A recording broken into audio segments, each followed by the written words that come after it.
அடுத்ததாக தொழில் முனைவோரோட வளர்ச்சிக்கு வளம் பெருகிறதுக்கு பெரிதும் உதவுவது வாடிக்கையாளர்கள் கிடையாது, ஸ்டாஃப் தான் அப்படின்னு சொல்கிற ஒருத்தர் வராவர். அவர் வர்றதுக்கு முன்னாடி அவரை பற்றி அறிமுகம் பண்ண சொல்கிறேன். நான் வந்து இந்த எஸ்கனெக்ட் ஆப்பில் வந்து பார்த்தீங்கன்னா நான் ஒரு பூஜை மணி ஒன்று வாங்கணும்னு சொல்லி ட்ரோல் பண்ணிட்டு பார்த்துட்டே இருந்தேன்.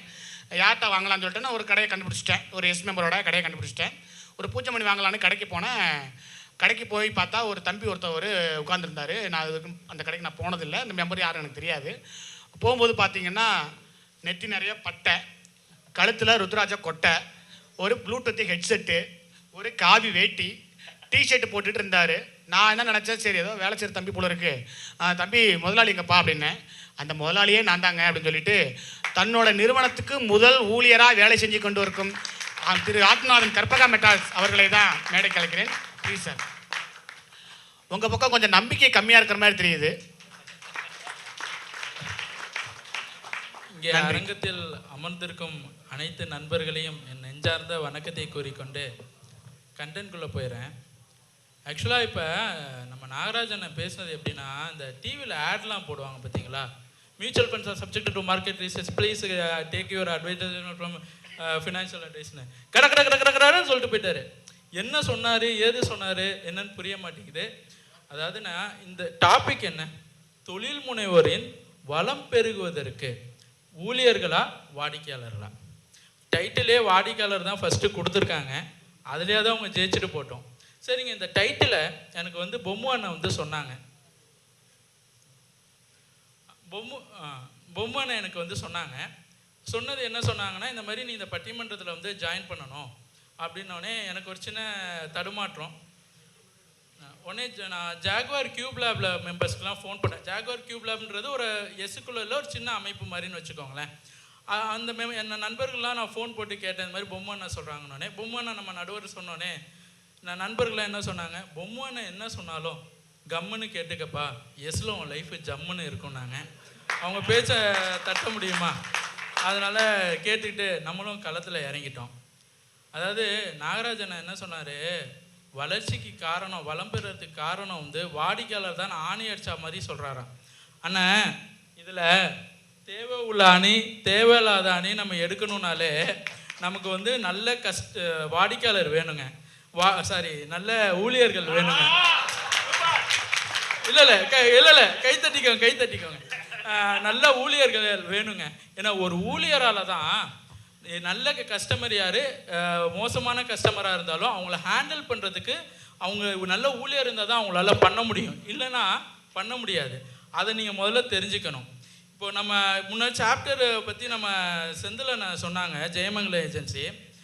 இதில் வந்து நான் ஒரு 2 நிகழ்வை சொல்கிறதுக்கு முன்னாடி உங்கள் எல்லாத்தையும் முதல்ல நான் ஒரு விஷயம் கேட்டுக்கணும். என்னென்னா, நீங்கள் இன்றைக்கி எல்லாருமே இங்கே வந்து ஃப்ரீயாக உட்காந்து என்கிட்ட வந்து என் பேச்சை வந்து நீங்கள் இன்னைக்கு கேட்டுட்ருக்கீங்கன்னா காரணம் என்னங்க, உங்கள் சார்பாக நீங்கள் நம்புகிற ஊழியர் வந்து உங்களுக்காக உங்கள் கடையில் வந்து வேலை பார்த்துட்ருக்காங்க. இப்போ உதாரணத்துக்கு எடுத்துக்கோங்க, இங்கே பி ஸ்டுடியோ என்ன ஜம்முன்னு உட்காந்து என்னோட பேச்சை கவனிச்சிட்டு இருக்காரு, ஆனால் அவரோட ஊழியர்கள் எல்லாம் வந்து அவருக்காக வேலை பார்த்துட்ருக்காங்கங்க. கொஞ்சம் நல்லா ஃபோட்டோ எடுங்க பிரதர்ஸ் என்ன, சரிங்களா? இப்போ இதுலேயே தெரிஞ்சிருச்சு நம்ம ஊழியர் தான் நமக்கு வந்து ரொம்ப ரொம்ப முக்கியம்னு. இதில் நான் ஒரு முக்கியமாக எஸ்லேயே ஒரு இன்சிடென்ட் சொல்லணும்னா, நம்ம எங்களுக்கு எப்படி ஜாகுவார் கியூப் லேபோ பீமன்ஸ் கியூப் லேப்னு ஒன்று இருக்குங்க. எங்களுக்கு எஸ்கான்னு சொல்லி ஒரு பெரிய செரமனி வந்து சென்னையிலேயோ கோயம்புத்தூர் சிட்டிலேயோ நடக்கும். ஆல்ரெடி அண்ணன் சொன்னாங்க 125 கியூப் லேபில் எங்கள் கும்போணம் சாப்டரில் உள்ள பீமன்ஸ் கியூப் லேப் தான் வந்து பெஸ்ட் கியூப் லேப்னு அவார்டு வாங்கினுச்சு. இதுக்கான ரீசன் முதல்ல உங்களுக்கு என்னன்னு தெரியுமாங்க? இதுக்கான ரீசன் என்னென்னா, அவங்க எவரி மந்த் வந்து அவங்களோட ஸ்டாஃப்ஸை கூட்டிகிட்டு வந்து ட்ரைனிங் பண்ணுறாங்க.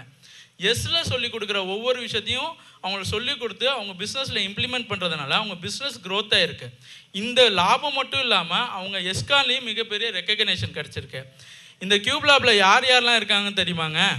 நம்ம சாஸ்தாத்தா நம்ம வந்து இப்போ வாடிக்கையாளர் தான் முக்கியம் ஆணியர் ஷாப்பில் பேசி கை கூட எந்திரிச்சு தட்டினாரு பாருங்க, அந்த நாகராஜனை நம்ம அமைதியாக உட்காந்து தீர்ப்பு சொல்கிறதுக்காக காத்துட்ருக்கோமே நம்ம நடுவர் பொம்மை அண்ணன். இது போக பல பெரிய தலைக்கட்டுலாம் இருக்குது. அதில் முக்கியமாக நம்ம ஆர்எஸ்ஆர் அண்ணெல்லாம் இருக்காங்க. இதில் இப்போ இவங்க எல்லாம் முக்கியமான ஆளுங்களாம் எல்லாம் இருந்துட்டு சரியாகவே கைத்தட்ட மாட்டேங்கிறாங்க பாருங்கள். புரியுதுங்களா? இதுலேயே தெரிஞ்சுக்கணும், அவங்களாம் வாடிக்கையாளரோட வந்து ஊழியர்கள் தான் முக்கியம்னு அவங்க முடிவு பண்ணிட்டாங்க. ஏன்னாங்க, ஒரு வாடிக்கையாளர் வந்தால் நமக்கு இன்கம் தாங்க கொடுக்க முடியும். அதே ஒரு ஊழியர் வந்து நல்லா சர்வீஸ் பண்ணானா நம்ம பிராண்டுக்கு வந்து வேல்யூ கிரியேட் பண்ண முடியும். இன்கமுக்கும் வேல்யூக்கும் என்ன வித்தியாசம் தானே கேட்குறீங்க? இன்கம் வந்து நம்மளோட ப்ராஃபிட்டை வந்து ஆட் தாங்க பண்ணும். 10 ரூபாயா 20 ரூபா ஆட் ஆகும். அதே ஒரு நல்ல ஊழியர் வந்து நல்ல சர்வீஸ் பண்ணானா நம்ம பிராண்டை வந்து வேல்யூ இன்க்ரீஸ் பண்ணுவான். வேல்யூ இன்க்ரீஸ் பண்ணும்போது நம்ம இன்கம் என்ன ஆகுனா மல்டிப்ளை ஆகும். 10ன்றது 100ஆக மாறும். அப்போ வளம் ஈஸியாக பெருகணும்னா ஊழியர்களோட உழைப்பு தான். இப்போ நம்ம ஐயா வந்திருக்காங்க, ராதாகிருஷ்ணன் ஐயா. அவங்களே வந்து பார்த்திங்கன்னா பெரிய நடராஜர் செஞ்சாங்க. ஐடியா எல்லாமே ஐயாவோடது தான் இருக்கும். ஆனால் அந்த இடத்துல ஒரு டீம் ஒர்க் இல்லாமல் அவ்வளோ பெரிய ஒர்க்கை ஐயாவால் பண்ணியிருக்க முடியுமா? அந்த ஊழியர்களோட சப்போர்ட் இல்லாமல் பண்ணியிருக்க முடியுமா? அதாவது ஒரு சிறந்த ஊழியால் தான் சிறந்த சிற்பத்தை உருவாக்க முடியுங்க. ஒரு சிறந்த ஊழியனால தான் வந்து ஒரு சிறந்த நிறுவனத்தை உருவாக்க முடியும். அதாவது வளம் என்பது வந்து வாடிக்கையாளர்களால் அல்ல, ஊழியர்களால் தான். ஆனால் எய்த்தாப்பில் நாகராஜனை இப்போ வாய் புளிக்குதா மாங்காய் புளிக்குதான்னு பேசிக்கின்னு இருக்காரு. புரியுதுங்களா? இல்லை வந்துடுவார், நம்ம சைடு வந்துடுவார். அதனால நீங்கள் அதை பற்றிலாம் ஒன்றும் நம்ம கூப்பிட்டுக்கிட்டுலாம். அவரும் நம்ம டீம் தான். என்ன உங்கள்கிட்ட விட்டு கொடுக்காம காட்டிகிட்டு இருக்காரு. இதுக்கு அடுத்தது நம்ம நாட்டாமல் இருக்கார், நம்ம எஸ்ஸோட நாட்டாமல். அவருக்கு என்னென்னா திருதுப்புன்னு அவர் வந்து சீசனல் பிஸ்னஸ், ஐஸ்கிரீம் பிஸ்னஸ் பண்ணிகிட்டு இருக்காரு. அந்த நாட்டாமைக்கு வந்து என்னென்னா திருதுப்புன்னா சீசனில் மட்டும் நான் பிஸ்னஸ் பண்ணக்கூடாது. அதாவது அந்த நாட்டாமைக்கு பித்தளை சொம்பு பத்தாதான், வெள்ளி சொம்பு வேணுமா. அதாவது சீசனில் மட்டும் பிஸ்னஸ் பண்ணக்கூடாதான், எல்லா சீசன்லேயும் அவர் தான் பிஸ்னஸ் பண்ணணும்னு ஒரு ஆசை. வந்தோடனே ஒரு ஐடியா இம்ப்ளிமெண்ட் பண்ணுறாரு. ஏன் நம்ம வந்து எல்லா கடைக்கும் நம்ம டோர் ஸ்டெப்பும் வந்து டீ சப்ளை பண்ணக்கூடாது? இன்றைக்கி வந்து அந்த டீ சப்ளை பண்ணி கலராக கஸ்டமரை வச்சு ரீல்ஸ் போட்டுட்ருக்காரு. இதுக்கு காரணம் யாருங்க? பின்னாடி இருக்க எங்களை மாதிரி எம்ப்ளாயிஸ் தாங்க. எங்களை விட்டுட்டு எப்படிங்க நீங்கள் பேசுகிறீங்க? அது பக்கமாக டெஸ்டிமோனியல் ரிவ்யூ என்னோட கஸ்டமர் கொடுக்குறாங்கன்றாங்க. யார்? நம்ம நாகராஜனை. அந்த ஒரு டெஸ்டிமோனியல் ரிவ்யூஸ் யாருங்க கொடுக்க முடியும்? எப்படிங்க கொடுக்க முடியும்? நல்ல சர்வீஸ் இல்லாமல் ஒரு கஸ்டமர் கொடுத்துருவாங்களா? அப்படிங்கும்போது அந்த கொடுக்கறதுக்கான காரணம் வந்து வாடிக்கையாளர் தாங்க. இறுதியாக நம்ம நடுவர் அவர்கள்ட்ட சொல்கிறேன், அதாவது இரு கண்கள் மாதிரி வாடிக்கையாளர் ஊழியர்னு தீர்ப்பை வழங்காமல் பார்வை ஒன்று மாதிரி ஊழியர்கள் தான் வளர்ச்சிக்கு காரணம், வளம் பெருக காரணம் கொடுக்கணும்னு உங்கள் எல்லாத்தையும் தாழ்மையாகவும் நீங்களும் ஆதரவு தெரிவிக்க உங்கள் கைகளை உயர்த்தி கைத்தட்டினால் நன்றாக இருக்கும். நன்றி நன்றி நன்றி. அருமை அருமை அருமை.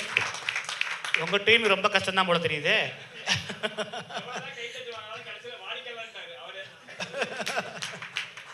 நன்றி நன்றி திரு ஆத்மானவர்களே. கொஞ்சம் டஃப்பான சுச்சுவேஷன் தான் போயிட்டு இருக்குது.